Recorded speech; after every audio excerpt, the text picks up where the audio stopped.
በጣም በጣም ጥሩ።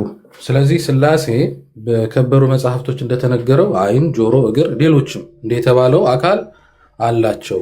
ግን በምሳሌ የሚገለጽ ሳይሆን አማናዊ ሆኖ አማን ረቂቅ ልብ ተመራምሮ የማይደርስበት ማለት ነው። አዎ በጣም ጥሩ። እሺ እንደዛ ከሆነ ጥሩ። ነገር ግን ለምሳሌ አሁን መዝሙረ ዳዊት ላይ የእግዚአብሔር ዓይኖች ወደ ለማኞች ነው ምንድን ነው ወደ ጸሎት ወደሚያደርጉት ነው ይላል አይደለም? ልክ ነው። አዎ። ለምሳሌ ስለዚህ ቅድም አሁን አንተ እኔ ስታስረዳ ይኸው ግልጽ ላድርግልህ። ለምሳሌ አንተ ቅድም እኔ ስታስረዳ እውቀቱ የአላህ እውቀቱ ከኔ ጋር ነው ብለህ ነበር አይደለ? በእውቀቱ አላህ ሁሉም ያካበበ ነው ብያለሁ። አዎ። ስለዚህ አሁን እኛ አሁን አይኖቹ ወደኛ ናቸው ማለት እግዚአብሔር የምናደርገውን ነገር የምንጸልየውን ጸሎት ያይልናል፣ ይሰማልናል ማለት ነው እንጂ እኔ ወደ ምስራቅ እንደምዞር ወደ ምዕራብ እንደምዞር ወደ ምስራቅ ዙሮ የሚያይ ወይ ደግሞ ወደ ምዕራብ ዙሮ የሚያኝ አይነት ማለት አይደለም። እሺ እንትን አሁን ቅድም መልክዓ ሥላሴ ላይ አሁን አንዳንድ ነገር አሁን ለምሳሌ ሰላም ለኩም አብ ወልድ መንፈስ ቅዱስ ምንድን ነው የሚለው? ለኩላሊታችሁ ሰላምታ ይገባል ይላል። አሁን እዚህ ኩላሊት ሲባል ምን ለማለት ነው? ኩላሊትም ሙከራዊ ፍቻ አለው። እንደነገርኩ ረቂቅ ነው። ለምሳሌ ረቂቅ ነው፣ እግዚአብሔር ሰው ገብቶኛል ይመስላል እንላለን። ዋይ ገብቶኛል፣ ረቂቅ ነው። ላስረዳ፣ መጀመሪያ በግልጽ ላስረዳ። ለምሳሌ ትንቢተ ኢሳይያስ ላይ እግዚአብሔር በሰው አምሳል በትልቅ ዙፋን ላይ ተቀምጦ አየሁት ይላል። በሰው አምሳል ካለ ሰው ያለውን ማለት እንግዲህ ሰው ያለውን ቁመና ይዞ ነው የታየ ማለት ነው። ረቂቁ ያው ጥያቄ አይሆንም ቅድም ስላስረዳው። ስለዚህ ኩላሊት እጅ ቢባል ከንፈር ቢባል ምላስ ቢባል ፀጉር ቢባል በሰው አምሳል እግዚአብሔር ተገልጧል። ግን ራስ፣ ፀጉር፣ እጅ፣ አፍንጫ ስንል ግን እንደኛ በስጋ ወይም ደግሞ በግዙፍነት የተወሰነ የተገደበ አይደለም። ኦኬ፣ አይ ገብቶኛል፣ ሀሳቡ ተረድቼዎታለሁ። ግልጽ ስለሆነ የሚያከራክርም ነጥብ አይደለም እያነሱ ያሉት። እስቲ ቆይ አንድ ደግሞ ያነበብኩት አለ። ምን ላይ መሰለዎት? ያው እኔ ማንበብ ስለምወድ ሳነብ ምን ላይ ያገኘው መሰለዎት?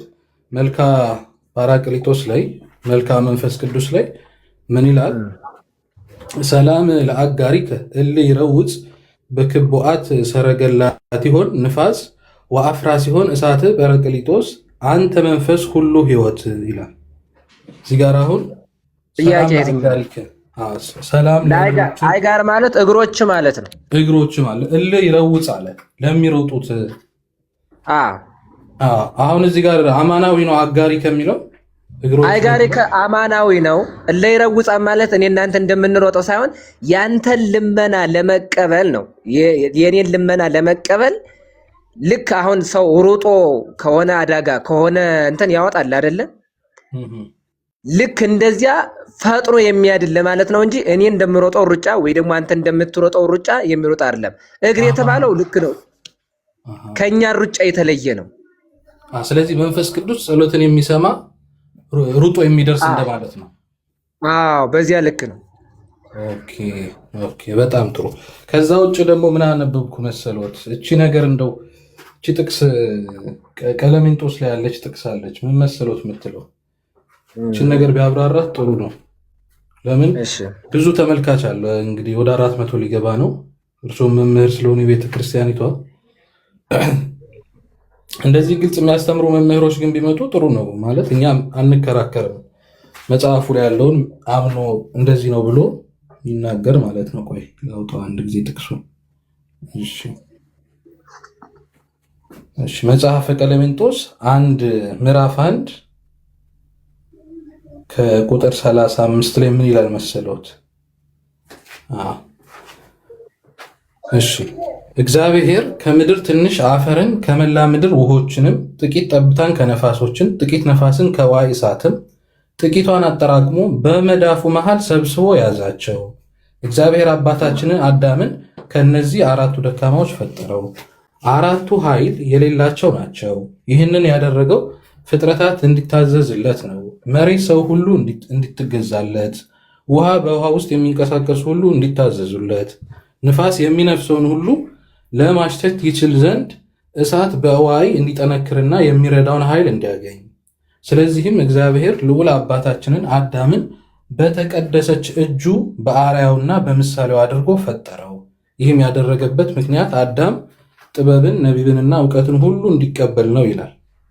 እውነት አሁን ነው። እዚህ ጋር ሀሳብ አዎ፣ ጥያቄ ምን ላይ ነው? አሁን እዚህ ጋር ጥያቄ የሚመስለው አንደኛ እግዚአብሔር አዳምን ሲፈጥር በመዳፎቹ መሃል እነዚህን አራቱን ነገራቶች አድርጎ ፈጠረው ይላል። እዚህ መጨረሻ ላይ ደግሞ በተቀደሰች እጁ ይላል በአርአያውና በምሳሌ አድርጎ ፈጠረው ይላል። እዚህ ጋር አሁን መዳፍ የተባለው እጅ የተባለው አማናዊ ነው ብዬ አስባለሁ። ከሆነ አዳምን በእጁ ነው የፈጠረው ወይ የሚል ነው። አዎ ለምሳሌ እኛ የቤተክርስቲያኑ አስተምሮ የኦርቶዶክስ ተዋህዶ አስተምሮ ማለት ነው ስነ ፍጥረት በሶስት ነገር ነው ተፈጠሩ ብለን የምናምነው፣ በነቢብ፣ በሐሌዎ፣ በገቢር። በገቢር ማለት ስተረጉምልህ በስራ የተፈጠረው ማለት ነው። ስለዚህ አዳም አሁን ከሌሎቹ ስነ ፍጥረት ሁሉ አዳም ከስነ ፍጥረት ሁሉ የበላይ ስለሆነ ወይም ደግሞ ምን አድርጌ ልግለጠው ብቻ ምን አድርጌ ለእግዚአብሔር ቅርቡ ወይ ደግሞ እግዚአብሔር የወደደው አድርጎ ስለፈጠረው በእጁ ሰራው ወይም ደግሞ አበጃጀው። ይህ ማለት ግን ደግሞ ባህሪውን ነገረ። ከእሳት ባህሪ፣ ከነፋስ ባህሪ፣ ከውሃ ባህሪ አምጥቶ ፈጠረው። ከነፋስ ባህሪ ያመጣ የነፋስ ባህሪ እንዲገዛለት ነው። ከውሃ ባህሪ የሚያመጣ ውሃው እንዲገዛለት ነው ብሎ ካመጣ በኋላ ራሱን አስመስሎ ያንን ባህሪውን ከነዚያ ከአፈር ከደባለቀ በኋላ መጨረሻ ግን ራሱን አስመስሎ ፈጠረው። ግልጽ ያልሆነልህ ነገር እዚህ ጋር ምንድን ነው? አይ እንትኔ ግልጽ እንዲሆንልኝ የፈለግ አሁን በእጁ ሲባል አሁን እዚህ ክርክር እየሆነብን የመጣው እጁ ሲባል አይ እጅ አይደለም ይሄ ዝም ብሎ ለምሳሌ የሚጠቀስ ነው የሚል ክርክር ይነሳል። አይ መጽሐፉ ደግሞ አማናዊ እያለ እየተናገረ እንዴት ምሳሌ ይባላል? በተቀደሰች እጁ እያለ እንደውም የተቀደሰች ናት እያለ እየተናገረ ለምን እንትን ነው ምሳሌያዊ ነው ይባላል ነው ጥያቄያችን። አይ ምሳሌያዊ እንዳልሆነ ቅድም ላይ ያወርታ አሁን ምሳሌ የምንለው ለምሳሌ ጥላ አለ አይደል? አሁን አንተ ስታልፍ ስትሄድ አሁን በፀሐይ ጨረር ስታልፍ ጥላ አለ። ጥላ አንተን ምስልህን የሚገልጥ ነው እንጂ አንተነትን የሚገልጽ አይደለም አይደል? ትክክል። ምሳሌ የሚባለው ይሄ ነው። ይሄኛው ግን ቅድም ላይ በሰፊው ነግሬያለሁ፣ አማናዊ ነው። ስለዚህ እግዚአብሔር የተቀደሰች እጅ አዳምን ፈጠረው ማለት ይቻላል። አዎ ያ ቅድም ግን እንደነገርኩ እንደኔና እንዳንተ አይነት እጅ ሳይሆን ረቂቅ የሆነ ማይመረመር ነው። አዎ ረቂቅ እጅ ነው እንጂ እንደኔና እንዳንተ አይነት እጅ አይነት አይደለም። በጣም ጥሩ፣ በጣም ጥሩ። ነገር ግን እዚህ እንደው መምህር ሰምተው ከሆነ እኛ እንወያያለን እዚህ ንጽጽር ምንም ስናደርግ በጣም እየደከመን ያለው ነገር ምንድን ነው? በእርግጥ ይሄ ምንድነው በዚህ በራሻ በምስራቅ ኦርቶዶክስ በኩል ያሉ ወይ በካቶሊክ በጴንጤ ያለው ነው እንደዚህ አይነት ማብራሪያ እግዚአብሔር አካላት እንደው በምሳሌያዊነት እንጂ በእንትን የሚገለጹ አይደለም ብለው ነው የሚያስቀምጡት። በኦርቶዶክስ ተዋህዶ ደግሞ እርሶ እንደሚያስረዱት አማናዊ ነው፣ ረቂቅ፣ የማይመረምር እንደዚህ ተብሎ የማይደረስበት ነው አካላት ተብሎ የተጠቀሱት ነው። እና እንደው እነዚህን አስተምሮቶች እንደው እየመጣችሁ አንዳንዴ ግልጽ ብታደርጉ የሚል ነው። ምን አለ መሰለህ ኤብራ፣ ምን አለ መሰለህ አሁን እነሱ ጋር አሁን ጠቀስካቸው ሰዎች ጋር በጣም የሰማይና የምድር ያክል ልዩነት አለን እኛ በአስተምሮ ማለት አሁን እነሱ ጋር ይቅርታ ያድርጉልኝ ባጭሩ እዚያ ቤት የአንደኛውን ግለሰብ አመለካከት ከሆነ ያ በስሩ ሌላ ያቋቁማል። የዚያን ሀሳብ ይዘው እንዲሄዱ ይደረጋል። ስለዚህ እሱ እንግዲህ የቤተ ክርስቲያኗ መምህራኖች አላችሁና እኛም እንደዚህ ጥያቄ ሲኖር እየጠየቅን እውነተኛውን የሆነ ቢያሳምነንም ባያሳምነንም ትምህርቱ አትሊስት እውነታውን ባህሪ ምን አለ መሰለህ ኤብራ፣ ባጭሩ ለምሳሌ የኦርቶዶክስ መምህር ነኝ፣ እስልምና እምነት ተከታይ አይደለሁኝም። እዚህ ጋር መጥቼ መጠየቅ ካለብኝ ላረዳድና ለመረዳት ብቻ ነው። ማለት የማላውቀውን ነገር እንዳውቅ ወይም ደግሞ እኔ ሚስሊዲንግ የሆነ መጽሐፉን ቁርአኑን አንብቤ የኔ አረዳድ ሚስሊዲንግ ከሆነ ትክክለኛውን እውነታ ከእናንተ ለማግኘት ነው እንጂ እዚህ ጋር አንተን ተከራክሬ ለማሸነፍ ወይ ደግሞ የኔን የበላይነት ለማሳየት ብቱ እንደዚህ አይነት እንትኖች ይሄ በጣም ኋላ ቀርነት ነው። በእኔ አመለካከት በጣም ኋላ ቀርነት። ኦልሬዲ ሃይማኖት ማለት እያንዳንዱ አይምሮ ላይ ያለው እውነታ ነው። ያችን እውነታ ለመረዳት አንተ እኔን ትጠይቃለህ፣ እኔ አንተን እጠይቃለሁ። ይህ ደግሞ መሆን ያለበት እውቀት ተኮርና በቀና መንፈስ ነው። ይቅርታ ይደረግልኝ፣ የየትኛውም እምነት በትዕቢት በእብሬት እምነቱን ሊያስፋፋ አይችልም። በለዘብተኝነትና በቅን ሀሳብ ያልገባውን በማስረዳት ነውና ያው ልክ እንዳሁን እንደተወያየ ነው። ሌላም ጊዜ በዚህ ልክ ብትወያዩ የተሻለ ነው ማለት እፈልጋለሁ። እዚህ ላለው ሁሉ ትክክል ነው። አይ ተስማምቻለሁ። ሰናይ ውእቱ ብያለሁ መምህር። እውነት ነው፣ ትክክል ነው የተናገሩት። እርስዎ እንዳሉት መሆን ያለበት በመከባበር ከሁሉ ሌላው ቢቀር መተናነስና መከባበር ነው። እንግዲህ እኛ ስናውቀው መምህራን መሬት ላይ ያሉት ተናንሰው እንደውም ከአማኙ በታች ነው የሚያገለግሉት እና እርስዎ እንደዚህ ብሎ መናገሮት የሚያስማማ ሀሳብ ነው። እንደው ሌላኛው ጥያቄ መምህር ኦሪት ዘፍጥረት ላይ ምዕራፍ 18 ከ1 ጀምሮ እስከ 2 ያለው ለአብርሃም በመመሪያ አድባር ስር 3 ሰዎች ተገለጹ የሚል ጥቅስ አለና ይሄ በኢትዮጵያ ኦርቶዶክስ ቤተክርስቲያን አስተምሮ እነዚህ አጋዕዝተ ዓለም ሥላሴ ናቸው። በአብርሃም ቤት መጠው ያው የይስሐቅን ብስራት እንዲሁም በሎጥ ምድር የሚከሰተውን ነገር ለአብርሃም ለመንገር መጠው ነው። በአብርሃም ቤትም ገብተው ድግስ ተደርጎ በአብርሃም ቤት ውለው ሂደዋል የሚል ትምህርት እንዳለ እንረዳለን። ግን አንዳንዴ አሁን እዚህ ደግሞ እየተቸገረን ያለ ነው፣ አይ ይሄ ስህተት ነው መላእክት ናቸው የሚሉ ኦርቶዶክሳውያን መምህራን አሉ። ይሄ እንዴት ነው? አሁን እኔ ግራ ስለሚገባኝ ነው። በመላእክት በሚለው ነው መያዝ ያለብን ወይስ ስላሴዎች በሚል ነው? ስላሴዎች በማለት ነው። ስላሴዎች በማለት እንደሆነ የሚያስረዳ እዚያው ላይ አብርሃም የመለሰው ምን ይላል መሰለ? መጽሐፉን አወጥተው ቢሆን እዚያው ባሪያህን አትለፈው ይለዋል። ጌታዬ ሆይ ባሪያህን አትለፈው። አይተዋል። መጀመሪያ ምን ላደርጋለህ? ሶስትነታቸውን እግራችሁን ልጠባችሁ አላቸው። ቀጥሎ ደግሞ ምን አለው? ባሪያህን አትለፈው። መጀመሪያ በሶስት ስም ጠራቸው። በኋላ ደግሞ ምን አለ? ባሪያህን አትለፈው። ባሪያህን አትለፈው ካለ እዚያ ጋር በአንድም በሶስትም የተገለጸው እግዚአብሔር እንደሆነ ስላሴ እንደሆኑ ነው እንጂ መላእክት እንዲሆኑ አያስረዳም። ምክንያቱም መላእክት የሰው ልጅ የፈጠሩት ወይም ደግሞ የሰው ልጅ ለመላእክት ባሪያ አይደለም። ስለዚህ እዚያው ጋር ያለው መጽሐፍ ቅዱስ ለአብርሃም የተገለጠው ወይም ምንድነው አብርሃም ድንኳን ላይ የተገለጡት አጋዕዝተ ዓለም ሥላሴ ናቸው። ለሎጥ የተገለጡት ግን መላእክት ናቸው። አሁን እኛ ተቸገርን። አሁን እዚህ እንትን ሲሉ ለእኛ ችግር የለውም ማለት አንብበን የደረስንበትን እንቀበላለን። ግን አሁን እዚህ ለውይይትም ይሁን ለክርክርም ጥያቄ ሲበረታም ይሁን ምናምን አይ በቃ ስላሴዎች አይደሉም መላእክት ናቸው ወደሚል ያዘነብላሉ። እዚህ አሁን የኦርቶዶክስ አንዳንድ እዚህ ንጽጽር ምን የሚሰሩት እንደዛ ይላሉ። እና እንግዲህ ያው የመሬቷ አስተምህሮ የሚለው አጋዕዝተ ዓለም ሥላሴ መጣለች ነው። እሺ እናመሰግናለን። ሌላኛው መጠየቅ እንደው የምፈልገው ነገር በነገረ ክርስቶስ ዙሪያ ነው። እሱ ምንድን ነው? ክርስቶስ ከተዋህዶ በኋላ እንደው ለስጋው ለመለኮቱ እየተባለ ነጥሎ መናገር ይቻላል ወይ? አይቻልም። ካደረገ በኋላ አይቻልም። ኦኬ። ስለዚህ አሁን አንተ ነፍስና ስጋ አለህ አይደል? የሚጸልየው በነፍሱ ነው፣ የሚበላው በስጋው ነው አንልም። ምክንያቱም መብላትህ ነፍስን እንድትኖር ያደርጋታል። መጸለይህ ደግሞ ስጋ በእግዚአብሔር ዘንድ በአላህ ዘንድ ተቀባይነት እንዲኖረው ያደርገዋል። ስለዚህ ነፍስ ከስጋ ስጋ ከነፍስ ጋር ተዋህዳ ከሆነ ያን ስራ የምትሰራው መለኮትንም ከስጋ ስጋንም ከመለኮት ነጥለን አንናገርም። ክርስቶስ በተዋህዶ ከተገለጠ በኋላ አዎ መምህር፣ አሁን እኮ እርስዎ እንግዲህ እንደዚህ ብለው ተናገሩ። አሁን እዚህ እኔ ይሄንን እንደው ስሞታም ይበሉት እንግዲህ እኔ አላቅም ብቻ አሁን እዚህ ስንወያይ አሁን ክርስቶስ እንደዚህ በላ ጠጣ ገባሬ እንትን ሲል ብዙ ጊዜ ይሄ ለስጋው ነው እንደዚህ ብለን አናገርም። ይሄ እንትን እንደዚህ ነው። ኢቭን ስጋው ራሱ ፍጡር ነው የሚሉ ሁሉ አሉ። ፍጡር ነው ብለው የሚናገሩ አሉ። እዚህ በኦርቶዶክስ ውስጥ ነው።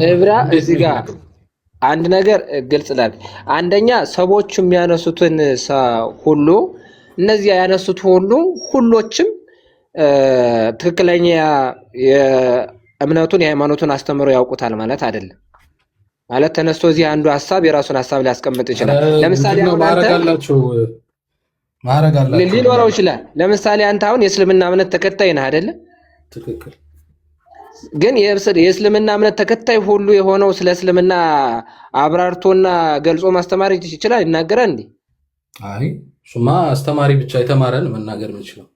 አዎ የተማረውም ቢሆንም በሚያውቀው ልክ ነው እንጂ እሱ የማያውቀው እኮ ከዚያ በላይ የሆነ የእምነቱ መገለጫና አስተምሮ የለም። እሱማ አለው በአቅም ነው እስከደረሰበት በአቅሙ ነው። አዎ በአቅሙ ነው። ስለዚህ ሰው በአቅሙ ሊናገር ይችላል። በአቅሙ የተናገረው ነገር ደግሞ የእምነቱ ዶክትሪን ተደርጎ አይወሰድም። በአጭሩ ግን የጠየቀኝን ጥያቄ ስመልስልህ ኢየሱስ ክርስቶስ የተለበሰው ስጋ ፍጡር ነው ወይ ካልክ፣ አዎ ቀድሞ የፈጠረውን ስጋ ነው ያንኑ ነው የተዋሃደው እንጂ ሌላ ስጋ ከሰማይ አላወረደም ወይ ደግሞ ከሌላ አላመጣም። መጀመሪያ ፈጥሮት የነበረውን ስጋ ያንን ስጋ ሲዋሃደው ፍጡር የነበረው ስጋ ፈጣሪ ሆነ። ምክንያቱም መለኮት ስለተዋሃደው ማለት ነው። ኦኬ መምህር፣ ከተዋሃደው በኋላ በቃ ለስጋው ለመለኮቱ ማለት ይፈቀዳል ማለት ነው? አይ አይቻልም። ይኸውልህ ነገርኩህ ቅድም በነፍስና በስጋ መስዬ ነግሬህ ነበር። ከተዋሃደ በኋላ ከዚያ በፊት ይሄ የስጋ ባህሪ ነው፣ ይሄ የስጋ ጠባይ ነው፣ ይሄ ስጋ እንትን ነው ብለን እንናገራለን። ከተዋሃደ በኋላ ግን ሲበላ መለኮት በስጋ ባህሪ በላ፣ ሲጠጣ መለኮት በስጋ ባህሪ ጠጣ እንለዋለን። ከዚያስ እሙማኖችን አይን ለሌላቸው ሰዎች ደግሞ አይን እንትን ሲል ስጋ በመለኮት ባህሪ ብለን ሳንለይ ነው። ኢየሱስ ክርስቶስም ማለት በነገራችን ላይ የሁለቱ ማለት መለኮት ከተስቢት ተስቢት ከመለኮቱ ጋር መዋሃዱን የሚገልጽ ስም ነው። ስለዚህ ስሙ ራሱ ይገርማል። ኢየሱስ ክርስቶስ የሚለው ስሙ ራሱ በብሉይ ኪዳን አይጠራም። አይ ቆይ ወደሱ እንመጣለን። ግን እዚህ አሁን የተቸገርነው መስሎት በተለይ የምስራቅ ኦርቶዶክስ እና የካቶሊክ ፍቻ አለ። እንትን ሲባል አይች ለስጋው ነው ለስጋው ብቻ ነው ብሎ ነጥሎ መናገር። አይ አይደለም፣ ነጥሎ መናገር አይቻልም። ለምሳሌ አሁን እኔ አንተ ትምህርት ስታስተምር ስለ እስልምና አላህ በአንተ በኩል ለሰዎች እየተናገረ ነው አይደል? አዎ የአምላክን መልእክት የአምላክን እንትን እያደረሰ ነው። በአንተ በኩል ምን እያደረገ ነው? ያው በአንተ በኩል ለሰዎች እየተላለፈ ነው። የአምላክን ቃል እየተናገርን ነው። አዎ ልክ መለኮትም ማነው ኢየሱስ ክርስቶስ በላ ስንል መለኮት በስጋ ገንዘብ በላ እንላለን፣ መለኮት በስጋ ባህሪ ጠጣ እንላለን እንጂ መለኮትን ስጋን ከመለኮት ለይተን አናስተምርም። ኦኬ መምህር በቃሽ፣ ችግር የለውም። ሌላኛው ጥያቄ ደግሞ ማርያም ጥንተ አብሶ አለባት ወይ? የለባትም። እኔ በጣም ግራ እየገባኝ ነው። እንግዲህ እዚህ አሁን ጥንተ አብሶ አለባት የሚሉ አሉ መምህር። ይቅርታ አድርግልኝ፣ እያነሳኸው ያለው ሀሳብ ወይ የካቶሊክ ነው ወይ የፕሮቴስታንት ነው ወይ የጴንጤ ሀሳብ። ኧረ እዚህ እንደው ቤታቸው ሚደን ማያስተናግዱን አሉ አንዳንድ ኦርቶዶክሳዊ የንጽጽር መምህሮች አሉና ጥንተ አብሶ አለባት ማርያም ብለው። በፍጹም ይሄ ክደት ነው። ማርያም ድንግል ማርያም ጥንተ አብሶ የለባት። ስለዚህ ማርያም ፈጽሞ ጥንተ አብሶ አለባት ተብሎ መናገሩ ፍጹም ኃጢአት ነው። አዎ አለባት ተብሎ አይነገር። ግን ለአንተ ግልጽ እንዲሆን ላስረዳ።